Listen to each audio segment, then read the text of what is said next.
And going back to our top story on the elections that are due in Sri Lanka tomorrow, the parliamentary elections, we are joined by Omar Rajaratnam, who's the co-founder of Factum International Relations Colombo.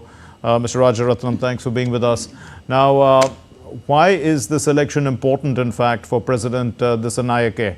Also, I mean, what do they want a large majority, for constitutional amendments?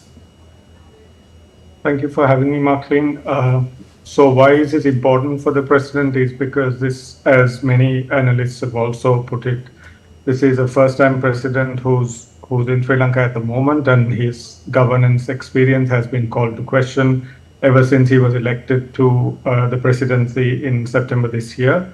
So this election is important because the president is also seeking to consolidate his power and his party's hold on parliament, so he gets a clear mandate, one that is stronger than what he got for his presidency, so he can actually get his implementation plan on the road.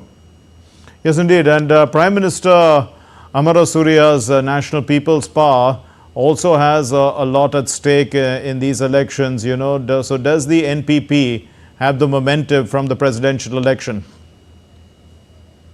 So as of now, I think to frame it even as the NPP being Prime Minister Harini Amarasuriya's party, we'll also need to add that it is also the party that the president represents. Right. Yes, it's an extension of the JVP, which really forms the bedrock of the NPP as well.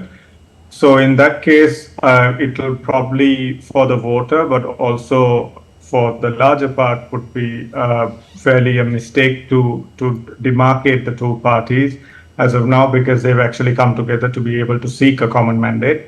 But we also fully understand that the trajectory of both the parties, with JVP being more left-leaning and the NPP projecting itself as a more neo-left or a more progressive front, tomorrow will be fairly key. But it's also something that both parties are confident, or both coalitions are confident, that they will win comfortably. Mr. Rajaratnam, also in the dissolved parliament, Disanayake's JVP had only 3 MPs.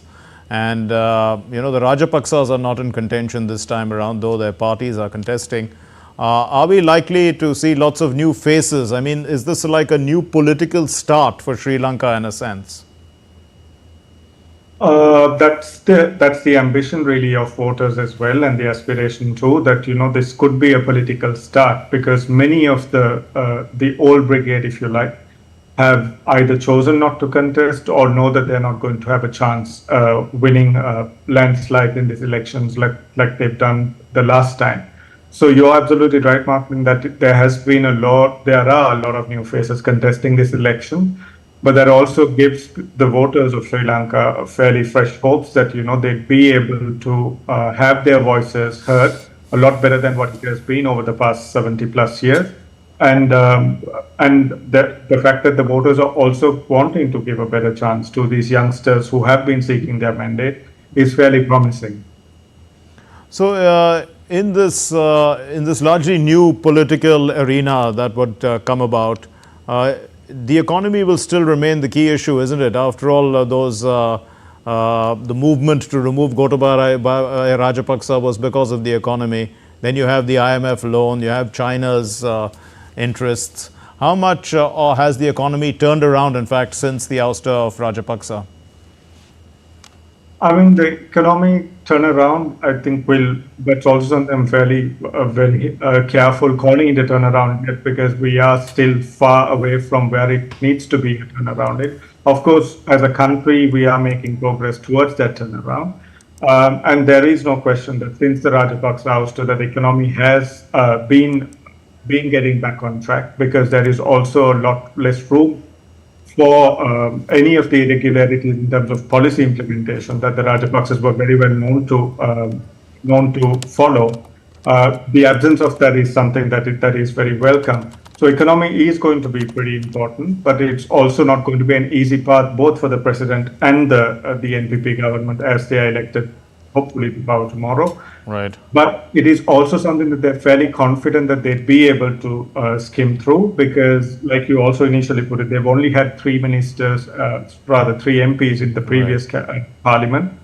But that also is something that they've brought into the cabinet in the last 1 month or so. They've been running the entire country on a cabinet of about three parliamentarians who are really the president, the prime minister, and Minister Vijay. Those three have been really holding forth. So there is a lot of hope that with more seats being won, they will be able to also look at an economic turnaround as we always.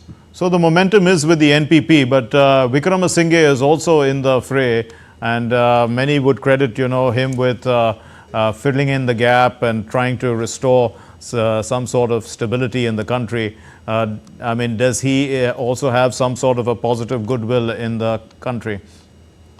I mean, the goodwill that the former president had, I think I'd refer to the election results in September, what level of goodwill the people actually had for him, because, despite being framed as the man who brought in stability, and despite a campaign that also ran on it, the people still have voted him out. Having said that, he will remain a very influential political and economic voice in whatever Sri Lanka's trajectory towards a turnaround is going to be. But I don't believe that is going to be something that will see him return to power on an elected vote. Okay, we'll leave it there. Thank you very much, Omar Rajaratnam, the co-founder of Factum International Relations, Colombo. Thank you for joining us, and all the best for the elections tomorrow.